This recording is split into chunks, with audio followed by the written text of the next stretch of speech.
Fish egg fry பண்ணுறதுக்கு கொஞ்சமாக oil எடுத்துக்கலாம். நெக்ஸ்ட் அதில் கொஞ்சமாக கடுகு, ஃபைனலி கட் பண்ணி வச்சுக்கிற வெங்காயம் சேர்த்துக்கலாம். கடுகு பொரிச்சதுக்கப்புறம்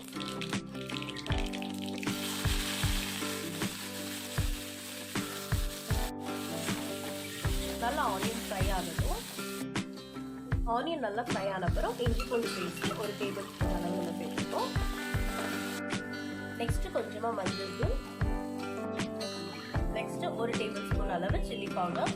இதுல வேற எந்த மசாலாவும் நம்ம சேர்க்க மாட்டோம், அப்பதான் அந்த ஃபிஷ் எக்கோட டேஸ்ட் நல்லா இருக்கும்.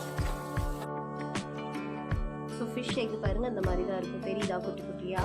ஸோ இதை நல்லா வாஷ் பண்ணி க்ளீன் பண்ணி வச்சுருக்கோம். நம்ம 2 to 3 டைம்ஸ் வாஷ் பண்ணிக்கோங்க.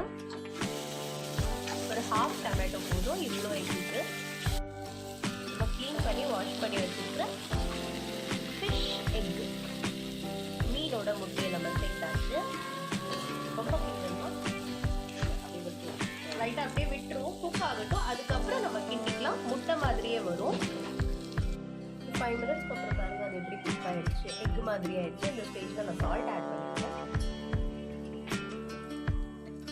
மிக்ஸ் பண்ணிக்கலாம்.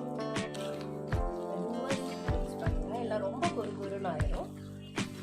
கொஞ்சம் குக் பண்ண விட்டுட்டு அதுக்கப்புறம் நீங்கள் மிக்ஸ் பண்ணால் தான் நல்லாயிருக்கும்.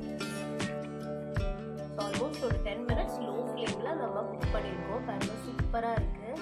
குட்டி குட்டியாக 10 to 15 மினிட்ஸ் லோ ஃப்ளேம்லேயே வச்சு குக் பண்ணுங்கள், ரொம்ப கிண்ட வேண்டாம்.